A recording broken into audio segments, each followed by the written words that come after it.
दोस्तों south India में ना एक चीज बहुत ऑलमोस्ट इम्पॉसिबल मानी जाती है।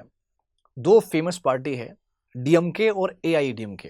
ये सिर्फ पॉलिटिकल पार्टी नहीं थी, ये तमिलनाडु का 60 साल पुराना पावर सिस्टम था। 1967 के बाद ना तमिलनाडु की पॉलिटिक्स ऑलमोस्ट इन्हीं दो नामों के अराउंड घूमती रही। एक तरफ द्रविड़ मुनेत्र कजंगम जो कि डीएमके का फुल फॉर्म है, दूसरी तरफ ऑल इंडिया अन्ना द्रविड़ा मुनेत्र कजंगम यानी एआईएडीएमके। लोग बोलते थे कि यार यहां आउटसाइडर सर्वाइव नहीं कर सकता, यहां सिर्फ दो ही नाम चलेंगे। लेकिन फिर सिनेमा स्क्रीन से एक बंदा बड़े शांति से एंट्री लेता है, ना एग्रेसिव डिबेट्स, ना रोज टीवी पे शाउटिंग, ना हर बीच पे फेक प्रोमिसेस, बस कंसिस्टेंसी। और ये स्टोरी वही समझाती है कि दुनिया में लाउड लोग हमेशा पावरफुल नहीं होते, कभी कभी साइलेंट स्ट्रैटेजी वाले लोग भी पूरा सिस्टम हिला देते हैं। केजीएफ का एक डायलॉग है, powerful people come from powerful places but powerful people make places more powerful. और विजय की स्टोरी एग्जैक्टली वही लगती है। विजय, जोसेफ विजय की मैं बात कर रहा हूं। दोस्तों मैं ये ना स्टोरी क्यों बता रहा हूं, ये स्टोरी जोसेफ विजय की है जिसे दुनिया थालापति विजय के नाम से जानती है। अब मैं ये स्टोरी क्यों बता रहा हूं ये समझना, क्योंकि हम लोग, जो आप लोग हो, जो बच्चे हैं मेरे, जो मेरे स्टूडेंट्स हैं, सबसे इंपॉर्टेंट बात है कंसिस्टेंसी एंड स्ट्रैटेजी। अगर आप अपनी चीज जो भी आप कर रहे हो ना उसमें कंसिस्टेंसी अगर रहेगी आपके अंदर, कंसिस्टेंटली करते रहोगे और स्ट्रैटेजिकली करते रहोगे, I can bet you guys कि आपको जरूर सक्सेस मिलेगा ही मिलेगा। मैंने नोटिस करा है, कोई भी मैं वीडियोस बताता हूं, कोई मैंने इंग्लिश स्पोकन वीडियो बताई, मैंने अगर बैंकिंग की फ्री कोर्स बताई, बेटा वो फ्री कोर्स है, उसको आपको 20 दिन प्रॉपर देखना है। आप 2-3 दिन देख के बोलोगे अरे नहीं यार मुझे तो बोर लग रहा है। यहां पे हर एक वीडियो में विद्या बालन नहीं है, समझो इस चीज को। आप एंटरटेन होने के लिए नहीं आए हो यहां पर, and this is all about education. जहां पे एजुकेशन अगर एंटरटेनमेंट से मिल जाए तो आप कैसे ग्रो करोगे यार, दैट इज डिफरेंट। डिलीवरी अलग चीज होती है और एंटरटेनमेंट अलग चीज होती है। तो यही चीज होती है कंसिस्टेंसी। अगर आप कंसिस्टेंट काम कर रहे हो डेफिनेटली आप आगे पहुंचोगे, अगर आप स्ट्रैटेजिकली काम कर रहे हो आप आगे पहुंचोगे। यही वजह से मैंने विजय की स्टोरी पर रिसर्च करके आपके सामने मैं रख रहा हूं। दोस्तों विजय की बात कर लेते हैं। ये बहुत इंटरेस्टिंग बात यह है कि विजय ओवरनाइट, रात भर में कोई सुपरस्टार नहीं बनाया। 90s में उसका बहुत मजाक उड़ाया जाता था भाई। अगर सच में विजय को अभी देखो और विजय के 90s की फोटो देखोगे तो सच में थोड़ा सा हंसी तो आएगा। डिफरेंस बहुत है बॉस। यही होता है अपने ऊपर काम करना। दैट्स हमेशा जो मैं कहते रहता हूं, अपने स्किल्स पे काम करो, अपने स्किल्स पे काम करो, यही चीज है। लोग बोलते थे ना विजय भाई को, अपने विजय जो है एक्टर, उनको बोलते थे ये सिर्फ अपने फादर की वजह से मूवी पा रहा है, एक्टिंग वीक है, हीरो मटेरियल तो है ही नहीं। उसके फादर कौन थे? उसके फादर थे S.A. चंद्रशेखर, जो कि तमिल फिल्म के ना डायरेक्टर थे। और उस टाइम विजय ने नेपोटिज्म का टैग चिपका गया था, नेपोकिट ऐसा करके। अब यहां ज्यादा लोग क्या करते हैं, मीडिया में रिप्लाई देते हैं, कंट्रोवर्सी क्रिएट करते हैं, पीआर चलाते हैं। पीआर बहुत फेमस है। पीआर कमेंट में जरूर बताना पीआर क्या होता है, आजकल बड़ा चर्चा बना हुआ पीआर। लेकिन विजय ने ना एक डेंजरस चीज करा, पता है क्या, जो बहुत मुश्किल होता है, सबके बस का नहीं है, साइलेंस, खामोश। वो बस काम करता रहा। हर साल फिल्म्स, हर साल इंप्रूवमेंट, हर साल ऑडियंस कनेक्ट, और धीरे धीरे लोग एक्टर नहीं अपना बंदा देखने लगे उसके अंदर। यही विजय की सबसे डेंजरस स्ट्रैटेजी थी, रिलेटेबिलिटी। वो स्क्रीन पे सुपर हीरो कम, कॉमन आदमी ज्यादा लगते थे। और जब पब्लिक किसी सेलिब्रिटी में खुद को देखने लगती है ना, तब फैन फॉलोइंग का अलग ही लेवल होता है, इमोशन बन जाता है। अब यहां पे हिडन गेम स्टार्ट होता है। विजय ने फैंस को सिर्फ ऑडियंस नहीं बनाया, कैडर बनाया। कैडर मतलब ग्राउंड लेवल लॉयल सपोर्टर्स, बिल्कुल पॉलिटिकल वर्कर्स की तरह। उनके फैन क्लब्स का नाम था विजय मक्कल अय्यकम, VMI करके फेमस है। और ये सिर्फ पोस्टर्स लगाने वाले फैंस नहीं थे, ब्लड डोनेशन कैंप्स चलाना, फूड डिस्ट्रीब्यूशन करना, एजुकेशन हेल्प करना, मेडिकल कैंप्स करना, हजारों नहीं लाखों में वॉलंटियर्स थे। मतलब जैसे कोई आपदा हो गई ना, आपदा हो गई तो वहां पे जाके हेल्प करना, तो ये सब बहुत आगे बढ़ चढ़ के इनके वॉलंटियर्स करते थे। अब एक इंपॉर्टेंट चीज समझना दोस्तों, पॉलिटिक्स में सिर्फ पॉपुलैरिटी काम नहीं आती, ग्राउंड नेटवर्क चाहिए होता है। और विजय पॉलिटिक्स ऑफिशियली लॉन्च करने से पहले ही वो नेटवर्क बहुत शांति से बिल्ड कर रहे थे। लोग कह रहे थे ना कि यार ये 2 साल पहले इसने पार्टी स्टार्ट करी है, ये क्या ही कर पाएगा। अरे भाई 2 साल पहले पार्टी स्टार्ट करी है, लेकिन पार्टी स्टार्ट करने का जो तरीका है, जो पार्टी स्टार्ट करने की स्ट्रैटेजी है, वो 30 साल पहले ही स्टार्ट हो गई थी। इसलिए जब लोग बोलते हैं सडनली विजय पॉलिटिक्स में आ गया, रियलिटी क्या है भाई, वो 20 से 25 साल 30 साल से पॉलिटिक्स प्रिपेयर कर रहा था।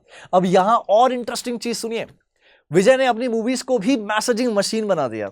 मूवीज जैसे मर्सल, सरकार, कट्ठी करके एक है जिसपे बॉलीवुड मूवी बनी है, मास्टर, ये सब मूवी भाई देख लेना अगर नहीं देखे, बहुत मजेदार मूवी है। इन मूवीज में ना corruption, political manipulation, education scams, health care system, corporate exploitation सब इनडायरेक्टली दिखाया गया है। मर्सल में तो जीएसटी और हेल्थ केयर सिस्टम पे ना डायलॉग्स जो है इतने वायरल हुए हैं कि नेशनल कंट्रोवर्सी हो गई थी। सरकार मूवी में वोट मैनिपुलेशन और corrupt political system directly show किया गया। जो कत्थी करके एक मूवी है उसमें फार्मर्स और कॉर्पोरेट पॉलिटिक्स का इशू दिखाया गया है। तमिलनाडु के बहुत पॉलिटिकल एनालिस्ट बोलते हैं कि विजय सिर्फ मूवी नहीं बना रहे हैं, वो पब्लिक परसेप्शन बिल्ड कर रहे थे। यहां पे ना स्मार्ट मूव क्या था पता है? डायरेक्ट पॉलिटिक्स नहीं, इनडायरेक्ट इमोशनल कंडीशनिंग। ऑडियंस को फील होने लगा ये एक्टर हमारी साइड है। हम इमेजिन करो एक सीन, लाखों लोग, रोड जाम, बिल्डिंग के ऊपर लोग खड़े हैं, मोबाइल फ्लैश लाइट्स जल रहा है, स्लोगन चल रहा है। 2024 और 25 की रैलीज में क्या हुआ था दोस्तों, तमिलनाडु ने ऐसा क्राउड बहुत टाइम बाद देखा था। कई जगह सिचुएशन इतनी अनकंट्रोल हो गई थी कि भगदड़ मच गई। ये रैली में बात कर रहा हूं, 24-25 की रैली जो विजय ने स्टार्ट करा था। इतनी ज्यादा कंडीशन खराब हो गई थी कि लोग इंजर्ड हो गए, कई लोग मर भी गए। और यहां लीडरशिप का रियल टेस्ट स्टार्ट होता है। नॉर्मली सेलिब्रिटीज कंट्रोवर्सी से दूर हो जाते हैं, लेकिन रिपोर्ट्स के अकॉर्डिंग ना विजय पर्सनली अफेक्टेड फैमिली से मिले, फाइनेंशियली हेल्प दी, विक्टिम को सपोर्ट किया। लेकिन इंटरेस्टिंग बात क्या है मालूम है? तब भी कुछ लोग क्रिटिसाइज कर रहे थे। पॉलिटिक्स में एक रूल होता है, जितने बड़े बनोगे उतनी नेगेटिविटी अट्रैक्ट होगी। इसलिए याद रखो, एक तरीका है, एलिफेंटो इफेक्ट बोलते हैं उसको। हाथी चले 20 बाजार, कुत्ते भौंके 1000। अगर हाथी हर कुत्ते को ना जवाब देने रुक जाए तो कभी जंगल क्रॉस नहीं कर पाएगा। यही एलिफेंट इफेक्ट होता है। जब बंदा बड़ा होने लगता है ना, नॉइस ऑटोमेटिकली क्रिएट होती ही है। आप पॉलिटिक्स का असली बैटलफील्ड समझिए। 2016 के बाद तमिलनाडु में इमोशनल वैक्यूम क्रिएट हुआ। क्यों पता है? पता ही होगा, जयललिता की डेथ, फिर करुणानिधि की डेथ।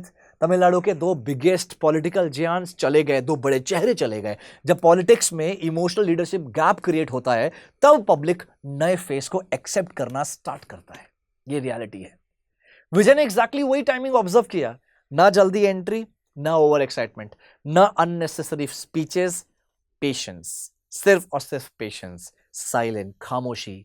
अब यहां से स्टोरी मूव नहीं, हिस्ट्री बन जाती है। 2026 तमिलनाडु इलेक्शन और जो हुआ उसने पूरे इंडिया को शॉक कर दिया दोस्तों। एक एक्टर जिसकी पार्टी सिर्फ कुछ साल पुरानी थी, उसने कुछ साल के एग्जैक्ट 2 साल पुरानी थी, उसने तमिलनाडु के 60 साल पुराने पॉलिटिकल सिस्टम को हिला के रख दिया। तमिलगा वेत्री कजंगम, ये नाम है इनकी पार्टी का, टीवी के, अपनी पहली ही मेजर इलेक्शन में 108 सीट जीत गई। बहुत बड़ी बात है, 234 में से 108 सीट जीतना। अब यहां पे एक इंपॉर्टेंट चीज समझिए, तमिलनाडु असेंबली में टोटल 234 सीट्स होती है। गवर्नमेंट बनाने के लिए कितना चाहिए? Magic number 118। कितना मिला? 108। विजय अभी भी सिर्फ 10 सीट से मेजोरिटी से पीछे रह गए। पूरा तमिलनाडु सस्पेंस में था। क्या गवर्नर गवर्नमेंट बनाने देगा? जो अलायंस है वो क्या होगा? क्या ऑपोजिशन सपोर्ट करेगा? फिर एक सिनेमैटिक सीन होता है, पता है क्या? विजय जो है वो गवर्नर के पास जाते हैं सपोर्ट लेटर्स के साथ। कांग्रेस, लेफ्ट पार्टीज, सपोर्ट आता है, बहुत सारा सपोर्ट आता है। और फाइनली 118 नंबर क्रॉस हो जाता है। ये आई गेस 134 के आसपास इनको मिल जाता है। ठीक है, 10 मई 2026 एक एक्टर शपथ लेता है चीफ मिनिस्टर के रूप में, जोसेफ विजय। अब यहां समझिएगा, ये सिर्फ इलेक्शन विक्ट्री नहीं थी, ये तमिलनाडु की पॉलिटिक्स का अर्थक्वेक, भूकंप था। रजनीकांत भी आए थे एक बार, मैसिव फैन बेस था। रजनीकांत, कमल हसन आए थे, इंटेलेक्चुअल इमेज थी कमल हसन की। लेकिन दोनों एक चीज फुल्ली बिल्ड नहीं कर पाए, ग्राउंड कैडर। ग्राउंड में जो एक ग्राउंड रियलिटी पे काम करना होता है, वो शायद कहीं ना कहीं मिस था। विजय ने वही गेम जीता। उन्होंने सिर्फ स्पीचेस नहीं दिया, 20-25 साल तक नेटवर्क बिल्ड करा, फैन क्लब्स को वेलफेयर मशीन बना दिया, blood camp, education help, public connect. और जब इलेक्शन आया ना, तो उनके पास सिर्फ फैंस नहीं थे, ग्राउंड सोल्जर्स थे। यही डिफरेंस होता है सेलिब्रिटी और पॉलिटिकल फोर्स में। अब यहां पे एक और डेंजरस चीज पता क्या समझना चाहिए? विजय ने पॉलिटिक्स को ओल्ड स्टाइल में नहीं खेला, ना कास्ट स्पीचेस, ना कोई ओवर एग्रेशन, वो परसेप्शन पॉलिटिक्स खेल रहे थे। कब बोलना, ज्यादा ऑब्जर्व करना और स्लोली ट्रस्ट बिल्ड करना, ये उनका रियल मास्टर स्ट्रोक था। अब आते हैं गवर्नमेंट पे। सीएम बनने के तुरंत बाद भाई सीएम बनने के बाद लोग बदल जाते हैं, ऐसा लोग कहते हैं, हमने भी सुना होगा बचपन से कि जब कुर्सी मिलती है तो कुर्सी का नाजायज फायदा लोग उठाते ही हैं। सीएम बनने के तुरंत बाद पता क्या हुआ, विजय ने कुछ सिंबॉलिक और एग्रेसिव डिसीजन लिए, जैसे 200 unit free electricity scheme, women safety special task force, anti drug operation teams, dangerous of political flex board और इलीगल बैनर को हटाने का ऑर्डर दिया। गवर्नमेंट ऑफिसेस में डिजिटल ट्रांसपेरेंसी पुश किया, यूथ एम्प्लॉयमेंट और स्टार्टअप सेल्स पे फोकस किया, तमिलनाडु के जितने भी मछुआरे श्रीलंका में बंद है उनको छुड़ाने की पूरा एक प्लानिंग करी। सिनेमा स्टाइल पॉलिटिक्स नहीं, एडमिनिस्ट्रेटिव इमेज बिल्ड करनी है। लेकिन इंटरेस्टिंग पार्ट क्या है, पावर मिलते ही क्रिटिसिज्म भी स्टार्ट हो जाता है, वो तो बहुत कॉमन है। सोशल मीडिया ट्रोलिंग होने लगी, न्यूज डिबेट्स, अपोजिशन अटैक्स, एक अपॉइंटमेंट कंट्रोवर्सी भी हुई थी।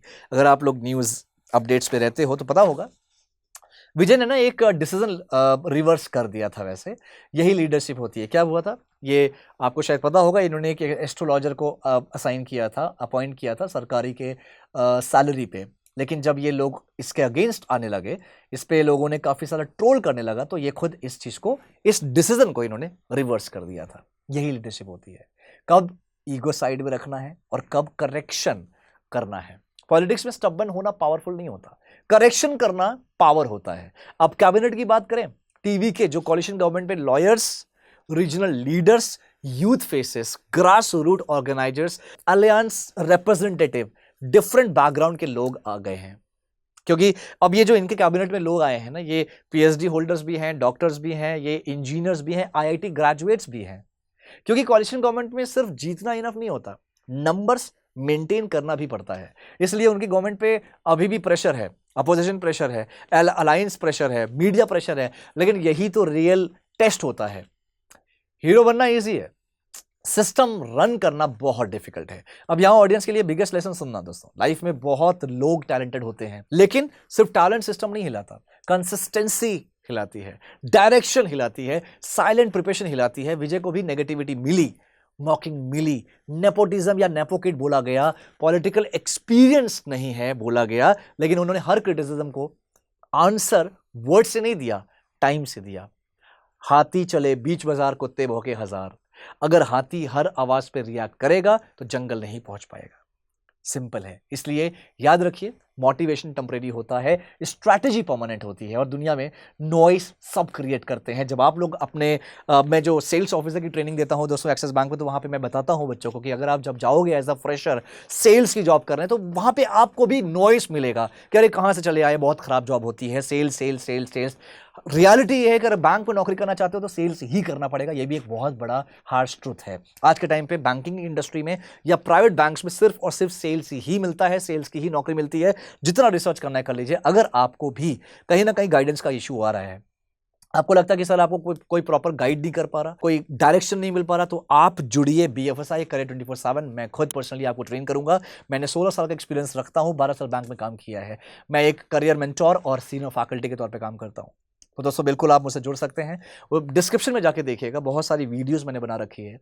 और जो वीडियो दूसरी कंपनी हजारों लाखों में बेचती है, वही वीडियो मैंने फ्री में ग्रेट डीप कंटेंट के साथ आपको बता रखा है। और मैं आपसे कनेक्ट भी करता हूँ। नॉट अ यूट्यूबर, मैं एक एसोसिएट डायरेक्टर लेवल पे काम करता हूँ, यूट्यूबर नहीं हूँ। ये सारी चीज़ें करने का सिर्फ मकसद है कि आप लोग तक कनेक्ट करना, आप लोग तक पहुँचना, ताकि मैं भी आप लोग को विजय जैसा कर रहे हैं और उसका 1-2% मैं भी कर सकूँ, और मैं भी कर रहा हूँ।